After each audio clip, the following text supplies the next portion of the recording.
Hello, good evening, everyone, and thank you so much for joining us this evening. I'm pretending that I'm staring out at all of you because it makes me feel not so weird talking to an empty room. So, hi, I'm Mrs. Julia Say. I am one of the ninth grade counselors here at Wellington High School.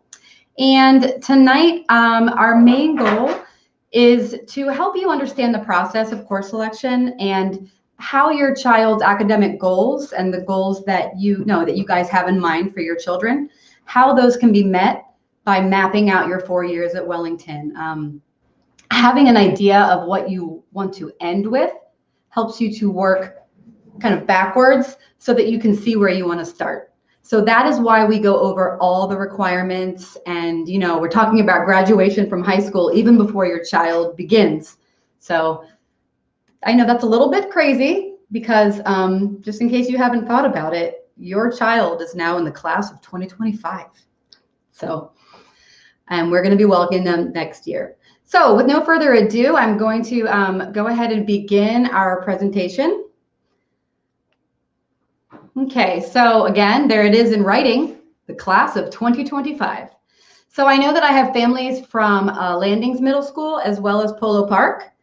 So last year, it's kind of crazy, but 1 year ago, I actually went to Polo Park in person and I handed them paper and they sat near me and we had conversations. And that was the last time I've gotten to do that with a middle school student. But then after that, we didn't get to go to Landing, so I didn't get to meet the students, until this year. But beginning this week, I have been at Landings Middle School. Mr. Farley as well, our other ninth grade counselor, has also been at Landings for the past 2 days. So all of those students have seen us.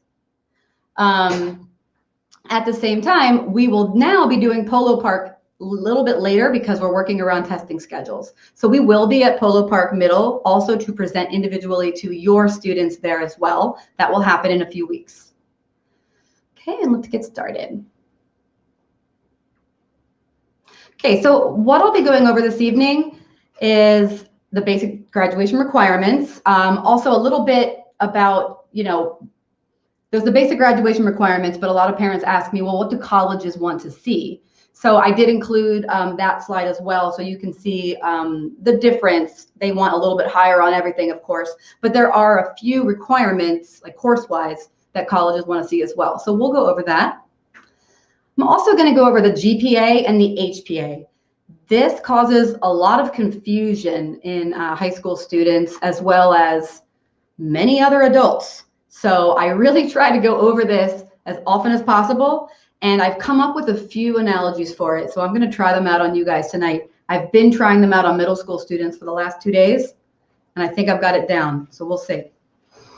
Of course, we're going to go over the course selection process itself because, again, last year it was a piece of paper for some people, but no more. Now it's all going to be online. And then the courses themselves. So not only what your children are going to be taking for their core classes, but what they'll be choosing themselves using our Google form, and that will be their electives. I also am going to review briefly the ACE diploma. I also have Miss Drucker, who is our ACE coordinator. She is live in the chat as well. So she will be able to answer any questions if you have them about ACE that might go beyond my scope. That being said, I would suggest to maybe hold your questions till the end if you have them, just so that you can you can pay attention to what's happening. A lot of times I will answer them anyway. Mr. Farley is also live in the chat typing. So Mr. Farley is going to type in the chat so that you all know he's there as well. And he is our other ninth grade counselor. So again, as I'm going, you can ask questions there. Okay, and then finally, something that's on a lot of people's minds, I know, is to choice and the in-house options for those are our academies. And you did receive notification today, I believe, many of you. So I'm going to review how that will work for your course selection as well. Okay, next slide. Okay, so these are your basic graduation requirements. When I say basic, I just mean that this is what everyone must meet in order to get a high school diploma. So 24 credits is required. Now, I will point out your child is at high school for 4 years, and there's 7 classes in a day. So, well, right now we're on block, but usually about 7 classes in a day. So, 7 times 4, you're at 28. So obviously there's plenty of options and opportunities to get 24 credits. You also need to maintain and graduate with a 2.0 GPA or higher. Now that is an unweighted GPA, which means that it does not take into account any honors or higher level courses that your child has taken. That would be essentially a C average.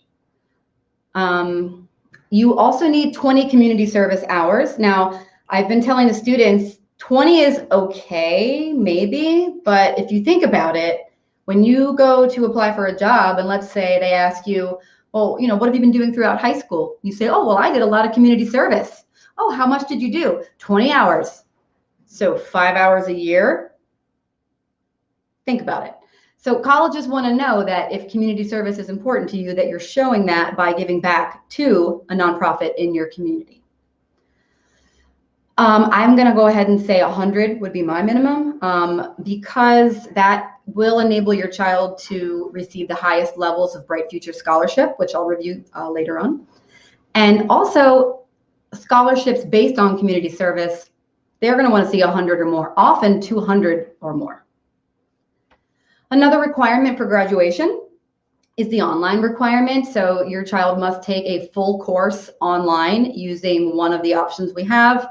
Currently, that would be Florida Virtual or Palm Beach Virtual. There is also an opportunity, if they want to, later on, to take an online course through dual enrollment.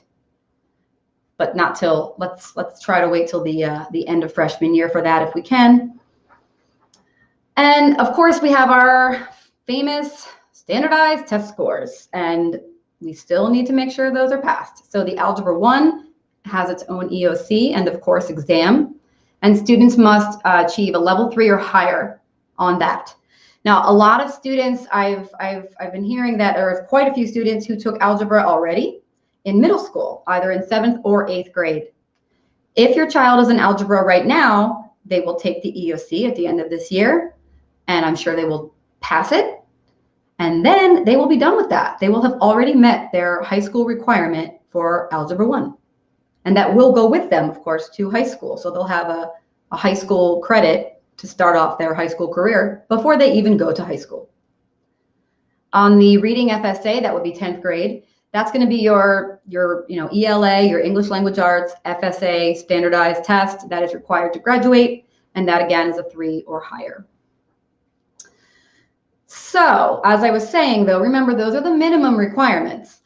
All of our students are on very unique and individual paths. So I don't like to say that something is better than the other. I have students that have their next 10 years planned out for them where they know that they want to early admit, do 2 years at a community college, transfer to another school, and then go somewhere else for grad school. I have some students who have their hearts set on somewhere out of state.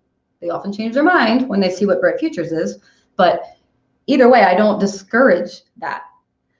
But I do think it's important for them to know that if they don't start assuming that they're going to, go to college, if they start off saying, I'm not going to college, then they don't leave themselves any room in case they change their mind. So I say always try to go above the minimum requirements if you can. So a couple of things they look for. Next slide, I'm going to detail that. So in addition to the other things I said, a 3.0 unweighted GPA would be more like the minimum. In addition to the community service hour, I told you about that already. I would say 100 or more. And this is a big one. They really want to see 3 or 4 years of a foreign language. So what does that mean? Not different languages, different years, but they mean like consecutive years in the same language. So for example, Spanish 1, 2, and 3, or French 1, 2, and 3. We also have American Sign Language. They can do that 1, 2, and 3, and beyond. We have AP level in multiple courses. We have ACE in French and Spanish.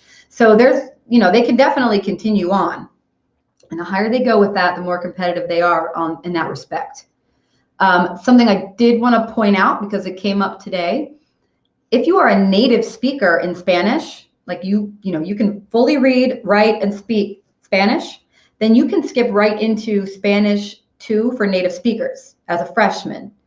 Students in that class are basically prepped and prepared for taking the ACE Spanish class the next year. So in that case, you only did 2 years, right? But you're at the 4th level already of the language. So that's absolutely fine. They're not going to look down on you for getting to the 4th level, faster than someone who maybe wasn't a native speaker. So again, that's just an option that you can explore. I'm also going to say that they do like you to choose more academic electives when you have options. Now, that does not mean that you never explore a class that's not strictly academic. Okay, it is important that you explore areas of interest, and you might discover a new passion. You also are kids, not you because you're parents I'm talking to, but you have kids, and your kids need to be kids sometimes. So I like to tell them, I don't want you in 6 very, very difficult classes and you think that that's the only way you're going to, get to college. No, you end up often very overwhelmed. You have a hard time finding a balance. And I think that that's far more important overall. The final thing is you really should be in a math and a science every year. Some students will achieve their required number of math courses prior or those science classes by the end of their junior year. And they're like, yay, I'm done. Yeah, technically you're done. But honestly, if you're not in math and science every year, you're at a disadvantage when you go to college for a number of reasons. But also you have that year where you weren't doing a math or science course, which definitely puts you at a disadvantage when you then go into the freshman in college. You've forgotten a lot. So that's the reasoning behind it. Okay. I did want to point out that in the chat right now, we've had a couple of questions. Some of these will be covered a little later on, but I wanted to touch on something very quickly. If you are doing ACE and you're like, what's ACE, what's AP? That I'll go into a little bit more later because I do have an entire section on ACE. However, for the online requirement, yes, if you start it after 8th grade, that summer it will count. At least we've been having that be successful. But make sure if you can, try to get signed up for that before you leave middle school, only because it can be difficult to get in touch with someone over the summer to start something. Let's see, and what else did I want to comment on here? Okay, I'll take a break from that. I think I've got most of it, but again, I do have Mr. Farley in the chat answering questions, and Ms. Drucker is here as well. So if you do have more ACE questions later, I'll give her a moment in just a few moments. Okay. Grade point average, the big GPA. I'm going to take a minute on this because I get a lot of questions about GPA. Basically, with GPA, the grades that your child earns will give them points. However, the only grades that give you points are the end of the semester and then, of course, a full year. What do I mean? If you think about it like a game of football, you have 4 quarters. You can do this with soccer too. I think I've done different sports today. But basically, if you have a game of football and you have 4 quarters in that game, and someone says, hey, what was the score last weekend in the Steelers-Ravens game? And I'm like, oh, it was like, I don't know, 90-0. It's so weird. And they're like, no, but I mean, what was the score at the end of first quarter? Who knows? Okay, so it's kind of similar. The quarter grade does not change your GPA. Okay, the halftime grade will, kind of. This analogy is only so good. But the end of the score, right, or the end of the game, that's the final score. And that's what they really want to know. So the quarter grades, sometimes kids say, oh, they don't matter. It's not that they don't matter, but they're more of a progress report. They're a checkpoint. And you're saying, okay, this is how well I did in first quarter. Let me see what I did well. Let me see what I can improve on, and then try and pull that up or do better the second quarter. Or, man, I did really, really well first quarter. I need to make sure I capitalize on what was working for me and do more of that. So the quarter grades matter, but they do not affect GPA. So I do get parents sometimes who will email me and they're very, very concerned because their child got a C or a D or even an F on a quarter grade, which means like a 9-week grade, so like October, right around then. And they say they're never going to go to this dream school now. This is, I'm so upset. And I say, first of all, especially when they're 9th graders, they're allowed to make mistakes. Now, I'm not saying everyone needs to get an F, but in general, they do need to know that even if they do make a mistake at that point, all is not lost. Okay, because when a kid feels that way, I've been counseling for quite some time, and I know that when they feel that defeated early on, it's very difficult for me and people around them and themselves to build themselves back up from that. It can be done, but it's kind of hard. So I like to tell them, you can make a mistake. It's allowed. The thing is, you have to learn from them, right? So, their quarter 1 and their quarter 2 gets averaged together with their midterm grade, and that will give them a semester grade. So that semester grade is half a credit. That half a credit, that grade, that is what creates the letter in your grade point average. So what does this actually mean? Let's say your child took Algebra 1 honors in this year, in 8th grade. If your child took Algebra 1 honors in 8th grade and received an A, and that's the only high school class they took in middle school, then they will come into high school with a 4.5 GPA because they have one class and they got an A in it, and an honors A is worth 4.5. Okay, so basically that 4.5 lets people know, oh, they took, a more rigorous course. So that 4.5 is going to carry with them to high school. However, because it's algebra, it's an EOC course. So throughout the year, you might see a grade on the progress report, but it will not be factored into GPA until the end of the year. So for example, the EOC at the end, once that is in, that is the only time you'll know the final grade for that course. So sometimes I know parents will, ask me, well, my child did so well, this quarter. Well, I don't understand why their grade, why is their GPA the same? Well, their GPA is only going to change. My rule is the January, June. Okay, for the most part, that's when the semesters end. And that's the only time you're going to see movement in your GPA for the most part.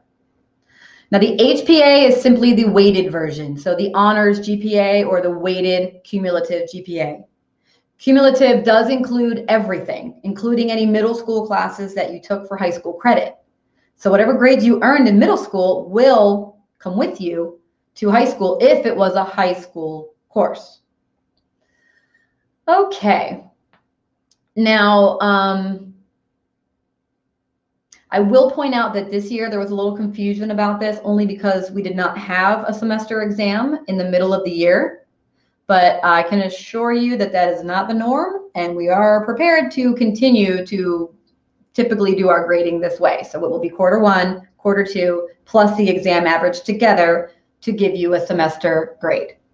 Now for your EOC course, it's going to be all of those grades plus the EOC, which is 30% of that grade. Now, if you're confused by any of that, or you're like, what did she say? Trust me, we're going to go over this again and again, and it's confusing. And the only reason I know what I'm talking about is because well, first of all, I've given this presentation 10 times in the last 2 days. But second of all, I talk about GPA every day of my life. So please, if you have any questions about this stuff, don't hesitate to email us or reach out to the counselors. We can help explain this to you. Okay, next slide, please. Okay, so Ms. Drucker, I hope you're on call over there, because if there's anything after I speak that you're like, hold on, I need to add this, please just go right ahead. So the ACE diploma, this is something that many Wellington students go on, or they're looking to achieve when they come here. This is it's 7 classes you need to do within 3 years. So you need to take the 7 classes within these 4 groups, plus there are some that are required. For example, anyone doing or pursuing this ACE diploma will begin with ACE English General Paper. which is the 9th grade class. So next year, your child will have an opportunity to take that. Beyond that, they will take 6 other classes, one of which will be global perspectives and research, which is required. And that typically happens around junior year. Of course, everything is, there can be exceptions. And then the other classes will come from those different groups. Now, you can go ahead and take a look at the course offerings that we have, and you can sit there and pop them into the groups and figure out, well, what will my child be taking and how will it fit? But that all can take place, you don't have to do all that right off the bat, because as a freshman, they really shouldn't be in more than 2. 3 maybe, but typically 1 or 2. It is a lot. And for more information about this, when we're finished here, we do have Ms. Drucker's website there for you to access. And we also have Ms. Drucker herself. I'm going to pop her in so she can add about our ACE program.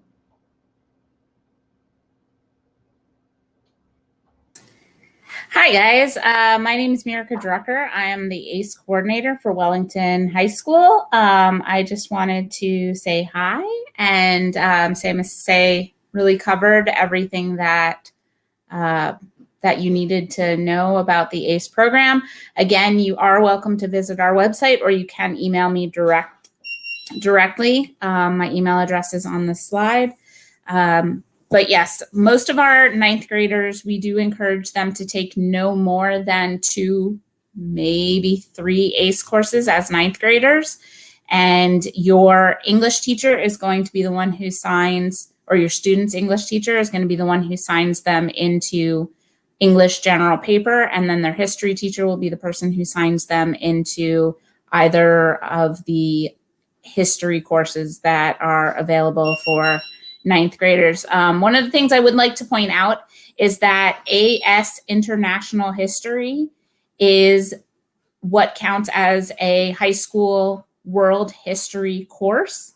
Classical Studies, AS Classical Studies is a history elective. So it does fulfill the requirement for 9th graders to have a history course, but it is not one of the required history classes. It is a history elective. But I feel like Ms. Say covered pretty much everything else for me. If you have questions, I am in the chat. So if you do have questions, I can answer them in the chat as well. And that's all I have. Thank you. Awesome. Thank you, Ms. Drucker. I just always like to have them see your face, because I know that anyone who starts in the ACE program, you end up going to see Ms. Drucker a lot. She is our ACE guru. So there's her beautiful face. Thank you, my love. All right, let's continue. Okay, so now we're getting to the actual course selection itself. This sheet of paper here, if you are at Landings, your student received it today and yesterday. So they actually have a hard copy, but you don't need it. It was simply for reference. It is here, as well as this is also available in your child's Google Classroom. And we will also make it available to you at the conclusion of this. So you can view this at any time. However, the reason that we have this here is because this is the actual course selection sheet that I think it's useful for you to have in front of you. And you can use that to help your child choose his or her electives. And then you can just simply transfer your choices from that sheet to the Google form that I'm going to explain shortly. So if you don't have a hard copy of this, again, if for some reason you can't find it anywhere, you can always just email us and we can send it to you. Not a problem. Okay, so on the front side, what we've done is list all the ACE courses that are available next year to freshmen. I want to be really, really clear that this means that they're available. It doesn't mean that your child should take as many as possible. Also, again, a lot of these do have prerequisites. So some of these are not actually open to all freshmen. That being said, oh, I did notice they said this slide is blurry. Yes, this is actually just a screen snip or what have you of the course selection itself. So this is actually, you can actually see the original document when we send it out. So it's much more clear. Okay, so what do you see on this slide? We have ACE English General Paper, which you just heard about, and your child will be placed in either that or English 1 next year. And as you mentioned, that class is the kind of the hub. We start with that, and then you move on from there. So another class they have offered to them is AS International History. This is a college level, all ACE are college level, but I like to remind them there's a college level classes. So if your child is taking English General Paper and AS International History next year, they're not only transitioning to high school, but they're transitioning to high school and college level classes. So it is a big undertaking. Not that they shouldn't do it, but I do just like to make sure that's clear, because I do see students sometimes think that this is the only thing they can take. They're like, I have to do this or I'm not doing the best thing, and that's not true. There are many paths, and both of those 2 classes, for example, they could technically do them as sophomores as well. We have some students who do that. Sometimes they might start in English 1 and then say, you know, I really feel like I can do a lot more than this. I feel like I want a challenge. And then sophomore year, they take English General Paper. So that is an option as well. AS International History is often taken by sophomores as well. So that could be by freshmen or sophomores, either one. It does give them their world history requirement for graduation. AS Environmental Management, that you must be co-enrolled in English General Paper as well. You must also be co-enrolled in biology. So for that one, your child would need to be in biology honors as well. So make sure if they're in that one, they know that you're taking 2 science classes next year. AS Classical Studies is a humanities elective that goes way back to Greek, Roman, mythology, all that good stuff. And our teacher is very passionate about it. And it actually does continue to a 2nd year. So students that enjoy it, and most of them do, they tend to go on and take the 2nd level of that, which is called the A level. So the first level is the AS, and then the 2nd level is the A level. Another one they have an option to take is the AS level of thinking skills, as well as the A level. Both of these are extremely challenging. They do require students to kind of think outside the box. It's a lot of logic relation. You do need to already be in geometry or higher next year, okay? And you also, of course, must also be in English General Paper. Now, for the 2nd level, I will point out that you actually need to be in Algebra 2 honors and have an A in 8th grade. So that A level thinking skills is not going to be a typical choice for a 9th grader. And then we have ACE Math. Again, that's not going to be a typical choice, strictly because you need to have already taken Algebra 2 honors as well and received an A, and also be in English General Paper. The other thing I want to add to that is that, remember, if you did take ACE Math next year, you clearly are a fairly competitive student, and that means you still have to take 3 more maths.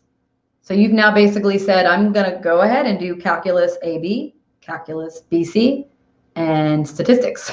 So, you know, keeping in mind that you want to keep going in math, that's another way for you to kind of have an idea where you want to start. Okay, we'll move on. Then we have the requirements. So the first classes are the core classes.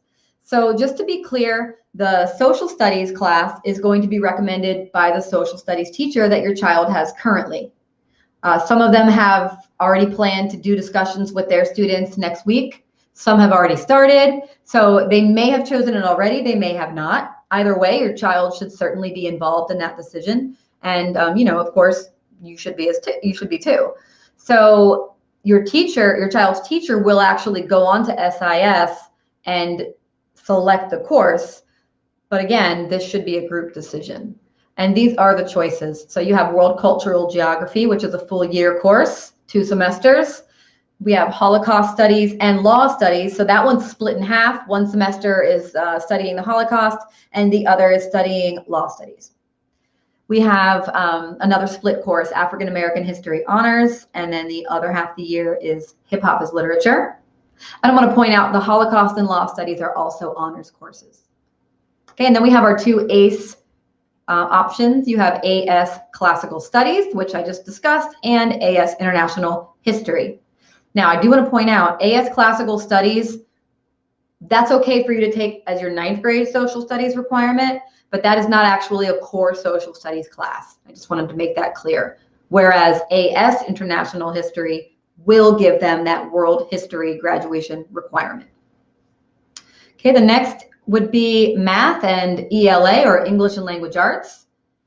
So for English, for language arts, it's pretty simple choice. It's one or the other. They're either in English 1 or they're going to be in AS, English General Paper, and their teacher will discuss that with them. For the math, there are a few options. If your child is currently in algebra, and then they will move on to geometry. I believe if they're in it now, they're in honors, so they typically move on to geometry honors. If they are right now in pre-algebra and they're doing very well and their teacher feels that they're ready for a challenge, then they may go on to Algebra 1 honors next year. This is a fast-paced course, and the students are expected to do quite a bit of independent learning. Most honors classes do require that. So we do point out that because this is an EOC course, I would err on the side of, a little caution when choosing, your algebra course next year. We do have a lot of students who switch from honors to regular just because, they end up being overwhelmed. So it's okay if that happens. Our regular Algebra 1 class does have 2 periods. This confuses people sometimes. They're like, why is it so long? Well, one class is technically Algebra 1, and the other class is liberal arts math. So what that really looks like in real life is they have one class where they do the bulk of the instruction, and then the other class is where they're practicing the skill and reinforcing concepts. So it really enables the teachers to focus in on whatever skills the students need to do well on the EOC.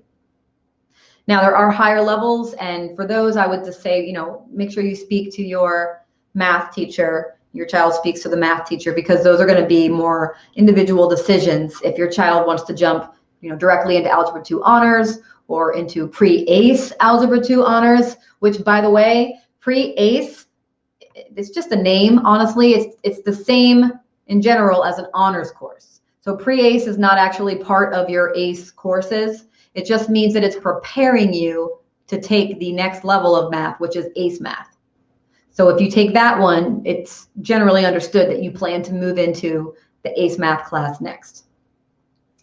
We do have some students who come up to high school and they're already doing pre-calculus honors. Rock on. And then, as I discussed, the ACE math and the thinking skills are also options. Okay, we're going to move on. Okay, so for science, this one has been a little bit confusing this year. So just to do my best to clear it up, if a child is taking physical science in the 8th grade, then we suggest, for the most part, that they move on to biology honors as a 9th grader. Biology honors, biology is a graduation requirement, and it has an EOC at the end of the year. If a child is not in physical science right now, and they are in advanced science, and they say, I still think that I want to go into biology honors, that is not a problem, but we really want it to be clear that this needs to be a deliberate and intentional decision, because skipping over physical science and going into bio, it's not that physical science prepares you for bio, but what it does is when they took physical science in 8th grade, it prepared them for the high school curriculum. So they're prepared for the pace, they're prepared for the format. So that is the reason we do have sometimes students this year who did not take physical science and went directly into bio honors and were very overwhelmed. So, again, remembering that this is an EOC course, so it means that at the end of the year in this course, there's an end of course, or EOC. There's an end of course exam, and that exam is part of the grade. So biology, for example, there's 4 quarters, there's a midterm, and then there's an EOC at the end. And the EOC is 30% of the student's grade. Okay, I want to point out there's no physical science honors for freshmen. Okay. Now, we do have a new opportunity this year, which is very exciting, because we have some students who may not have had the opportunity to be in our equine program as freshmen, but they may be interested in, veterinarian work, etc. they can choose to take Intro to Vet Experiential Science 2 Honors as an elective. So you do not need to be in our choice program in order to sign up for that class. You may be in biology honors and you would be also in Intro to Vet class. Based on that, they could decide later on, maybe I do still want to go into this. And sometimes they may still be able to get into the program later. I cannot guarantee that at all.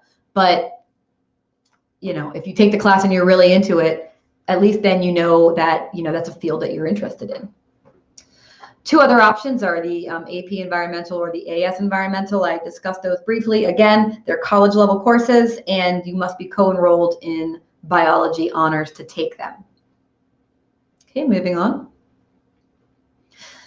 Okay, so for PE, this one gets a little confusing sometimes, but the basic thing to know is that if your child is going to take 2 ACE courses next year, then they do not need to sign up for PE as freshmen. They can choose to take it later, or they might not end up taking it at all if they get their ACE diploma.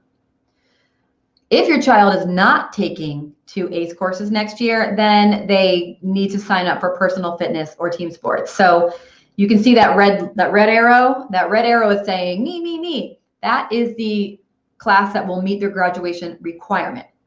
It's basically made up of 1 semester of personal fitness, 1 semester of physical education elective. Those go together to give you your PE graduation requirement. Okay. Now, there are other ways to do this. You could do marching band. If you are in the marching band, that will actually count as your PE elective. You get a waiver. Then you're only responsible for doing personal fitness, which can be done online. Also, however, if you are going to be taking 2 ACE classes, but you think, but wait a minute, I would still really like to take, a basketball class. You can do that. You can sign up for basketball as well as the required personal fitness and team sports.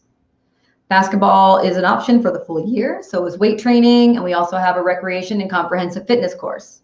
So some of our students do choose that as well.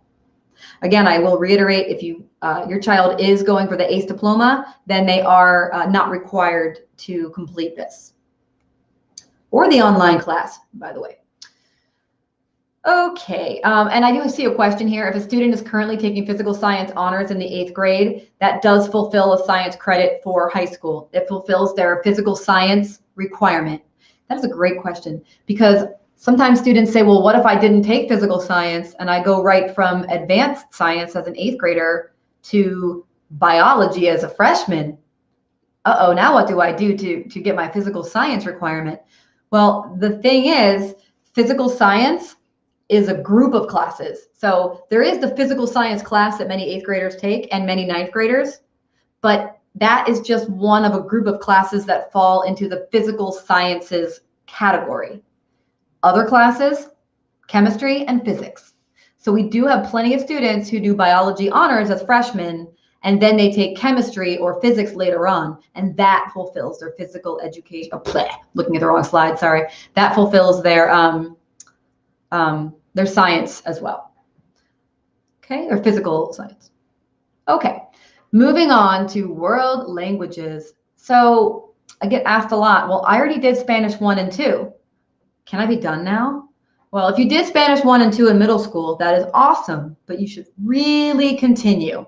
Like I said before, colleges really want to see 3 to 4. Also, you're learning a new language. I mean, it's free, take advantage of public education and learn the language, I think. But also, you can not do all 4 years. And like I said, you may skip levels if you're a native speaker. That is an option. So just to point out, you do not need to take foreign language strictly to graduate, but you do need to take 2 years of it to attend any 4-year university. You also need 2 years of a foreign language in order to receive the Bright Futures Scholarship. So I do recommend that you continue on in a language. If you did do Spanish 1 and 2, but you're like, I really don't think I want to continue in Spanish, could I start French? Could I start American Sign Language? Yes, you can.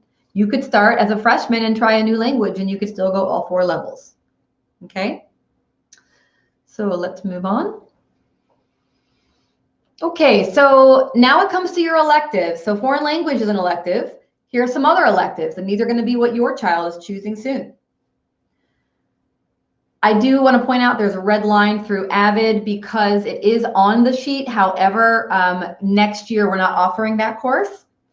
So other options are yearbook, which is an honors course. We also have newspaper, which is an honors course, the Lit Mag. And I just want to pause there because all three of those, again, are, they put out a publication. And then we have our new class this year, Introduction to Journalism, which will cover all different aspects about that. And Ms. Street is going to be our teacher for that. She's very excited about it and wanted to make sure that I point out that's a new class to the curriculum. And beyond that, we have our debate class, which our debate program is nationally ranked. They are phenomenal. Our coach is very involved. He's very excited to welcome new debaters. I will also point out that debate is one of those classes that teaches your child writing and argumentative skills. So yeah, they're going to argue with you anyway, but isn't it fun when they argue like more constructively instead of just like yell? Just a thought. And then another option, creative writing, and that is a full year course as well, and they contribute to the Lit Mag. You cannot take 3 different languages for 3 different years. Sorry, I'm getting, I'm like seeing the questions in the chat and I'm like, must answer. So I'm gonna not look at that for a moment, but I will go ahead and just say that you need to take 3 years of the same language. So you couldn't do Spanish 1, French 1, ASL 1 and be like, I'm good. I mean, you probably enjoyed yourself and that's great, but it's not going to count for what we're talking about. Okay, let's move on. Okay, so performing and fine arts electives. You do need one of these to graduate. So if you're not sure what to take next year, why not take one of these? And maybe it's something that you're into. We have visual arts. So you have your 2D art, that's your 2-dimensional art. So it's, drawing. You have your creative photography, which does have a heavy emphasis on using Photoshop, and it is it's skill-based, but there is actually a lot of academic learning in that class as well. They really delve into the photography process. Chorus, we have many levels of chorus as well as many levels of band. We have different types of band, different types of chorus. So if you're interested in any of those, there's so many excellent programs. Miss Oser, as contact is down there, as well as Mr. Chase. They are the people to contact if you're not sure which music program would be, right for you at this time. Some do require an audition and some do not. Same thing for theater. We do have a theater class, Stagecraft, that does require a signature. The rest, however, drama and theater, you can try that on your own, as well as musical theater you can try. So again, I do have the contacts there. Mr. Federley is our theater contact if you have any questions. For our dance program, Ms. Simmers is there. For our art program, it's Ms. Brown. So if you want to know more about the art opportunities available for freshmen, I would definitely get in touch with Ms. Brown.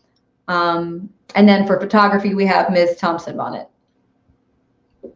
Okay, moving on. Okay, so these are different groups of electives that I have placed together this way because I like to point out that many of these will earn your student certifications. So for example, you have up there IT fundamentals. That is replacing digital infotech. So digital infotech is so 2019. Now we're doing IT fundamentals and we're exploring the cloud. Not into that? Maybe you want to draw. Technical Design 1 is more drafting, design, architectural drawing. They learn how to use AutoCAD. So it's a very hands-on technological course. And that is a course that students could choose to continue on in. So it needs to, basically the intro one, you can just be checking it out. But beyond that, you might decide, I think I want to be in our drafting, in-house choice program. So I guess in-house choice doesn't make sense. But in-house meaning that you're already zoned, you already go here, and then you decide, I would like to, take enough courses that I can receive some kind of certification. And then you could continue on in that class. Communication technology, same concept. That one is a little more like, getting technology out to the masses. They do, screen printing, that kind of thing. And then we have AP Computer Science principles. There are some prerequisites for that, with math, which you can see on the sheet later. But basically, that is a challenging class, but it's manageable for students who are really interested in it. They tend to do very well. So if you're not sure if that's right for you, Ms. Cabrera's contact information is there, and you can always reach out to her. Additionally, I have the contacts for technical design and communication technology are there as well. Now on the other side, chocolate chip cookies, we have our culinary courses and our early childhood. Culinary definitely makes cookies for real because they bring them to me and it's great. But they also do a lot more than that. A lot of them continue on in culinary and end up getting their Serve Safe certification, which will put them at quite an advantage if they want to work in the catering or the restaurant industry, which is not a bad way to put yourself, if you're going to college and you want to work, it's a really excellent advantage to have. So if you like start a culinary class, you really like it, many of our students do continue on for all 4 years. Same thing with early childhood.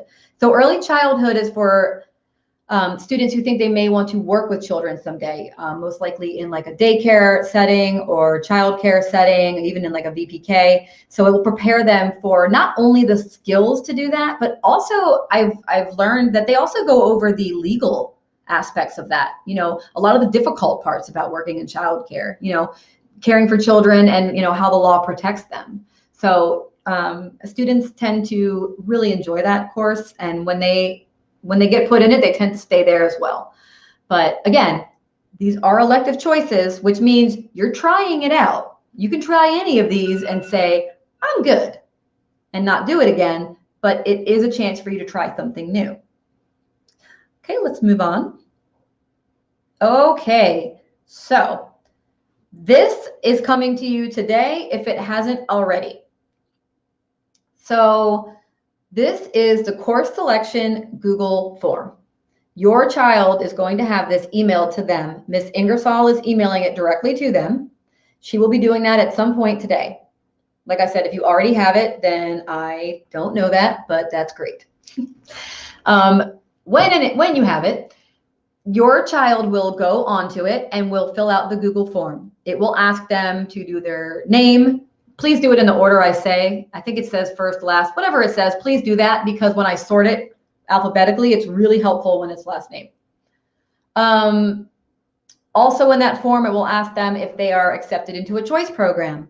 If the answer is yes, it will basically say, thank you, have a nice night, because our choice and academy coordinator will be contacting you at a later time.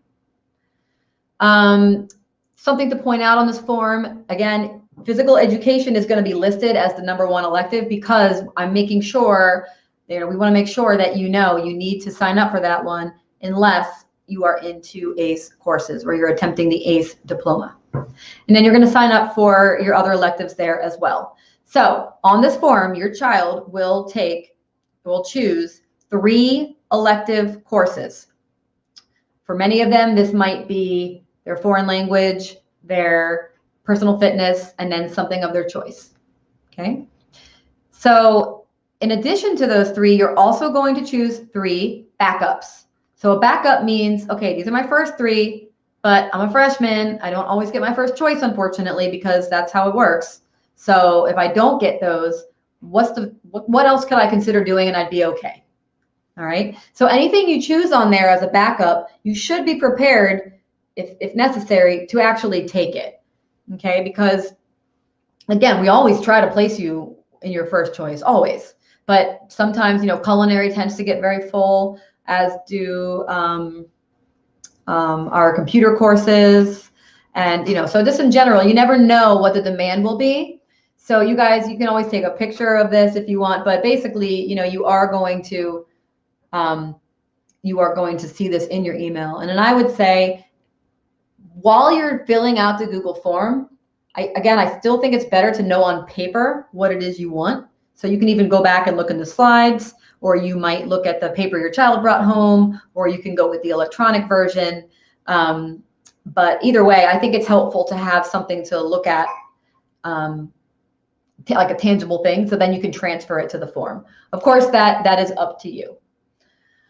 Okay. Also, the Polo Park principal is going to send this out at a later time. It's going to be a different form. So for that one, I'm not sure when they're sending it out because I do believe that they're going to wait for us to come. So I really want to, I want to just wait until I touch base with when they're sending it. But you can still do your research now, Polo Park, so that when you get that form, you're like, done, boom, boom, boom, boom, okay? Let's move on to the next slide, please. Okay, so here's an example of what a first semester schedule might look like, as well as what you might see on a report card for credit earned. I just want to point out about the EOC courses. So let's say next year your child is signed up for their language arts class is ACE English General Papers. Their math class, geometry honors. Their science, biology honors. One of their choice electives is digital info technology. That won't be true this year. It would be IT fundamentals. This child signed up for AS International History, and then they took foreign language and culinary. So if you look, their grades at the end of first semester, you can see all the grades. However, when you look over at credit earned, there's nothing next to geometry and biology. This frightens people. But again, remember, I promise, you just don't see it until the very, very end of the year. So they're earning it as they go, but it won't show up there until the end because, like I said, they calculate one letter grade for the entire EOC course. Okay? So on to the next slide, please. I know that this has come up quite a bit in the chat, and I know I did see that Mr. Wilkinson stopped by for a moment, which I appreciate. I know he's exceptionally busy right now trying to get all of this managed because it is a lot. But we are very excited that our choice and academy decisions did go out today. And if you did get accepted into a choice program, like I said, when you fill out your Google form, it will stop you when you answer that, because then Mr. Wilkinson will contact you individually later on, beginning on Monday, April 5th, to let you know how that's going to work. He will walk you through that. Okay. Now, please note there that IT, cybersecurity, and drafting and communications, those are both in-house. So those ones you don't have to apply for. It's just you're already zoned for Wellington, and then you can choose courses that will fit into those programs. Okay, so let's go on to the next slide, please. Okay, so that's actually about it. I do have our Twitter on there. Our school website is there. So you can check out more information there. I don't know why it's pushed all the way over on the slide. I'm sorry, but it is those three things at Wellington HSFL. And if you move on to the next slide, this is going to be key. Okay, so as these questions come up, these are people who can help you. Okay, so Mr. Farley, if your last name is A through L, please, you can email Mr. Farley. I mean, you can email either of us, but at least this way we can split some of it up, because we do tend to get a lot of questions, which is good because it means we have people who are interested in what they're doing. So we do love that you ask questions. So please do not think that you're, annoying us. The questions that you have to make sure that your child is placed properly, that's important, because taking more time this year to really consider options and making sure that our students are placed in the best place for them, that makes next year less stressful. That means less changes or fewer changes next year, fewer disruptions and transitions to their lives. So, I just really say put the time in now so that, they can have a smoother year next year.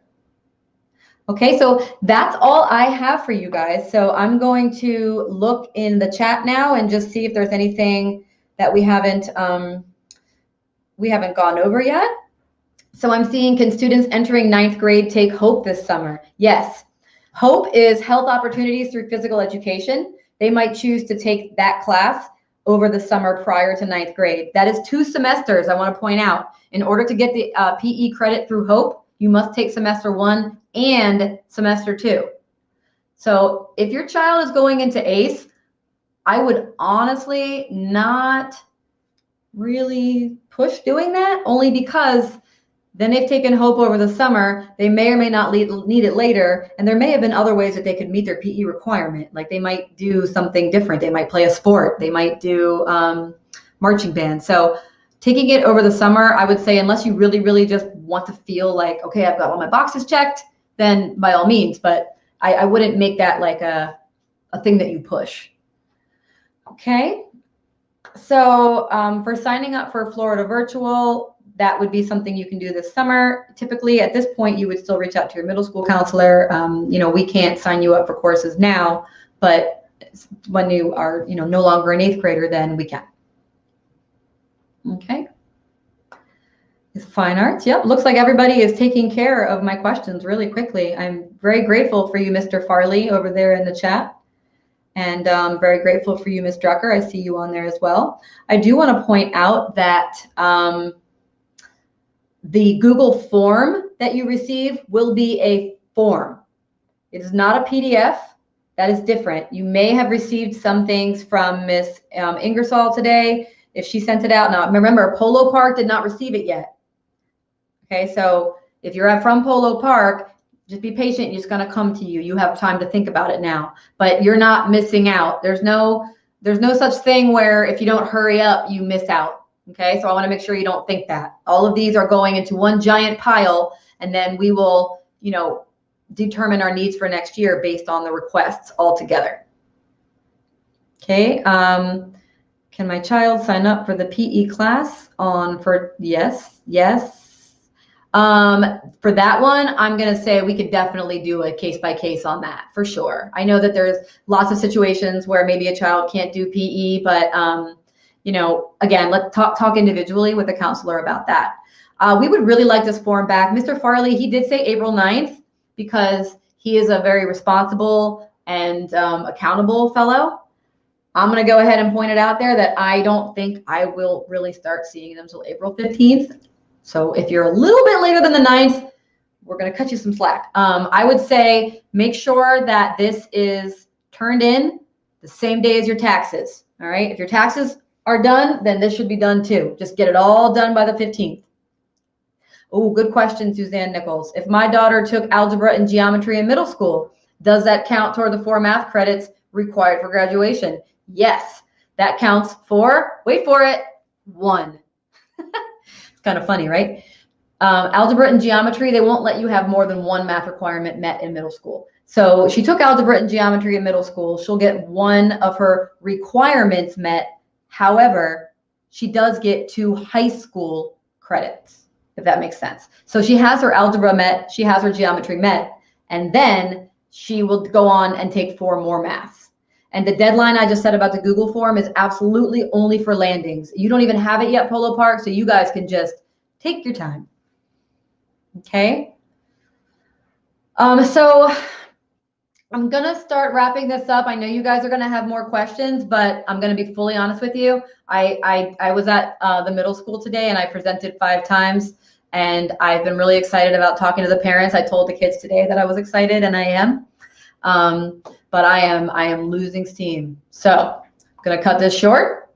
It was lovely talking to all of you, and I really hope this helps you with the course selection. This will be recorded, so if you want to go back and hear any of it again later, especially you guys from Polo Park, you might want to go back and refresh. But do remember that I will be coming as well and speaking to the students at Polo Park. So they'll get to like see me and Mr. Farley in person, fully masked, clearly, and we will be able to answer them, you know, a little more. It's a closer situation. I feel like the kids will ask more questions when we're there with them in a smaller group setting. Okay, so anyway, thank you guys so much, and please email us if you need anything, and hope we see you next year.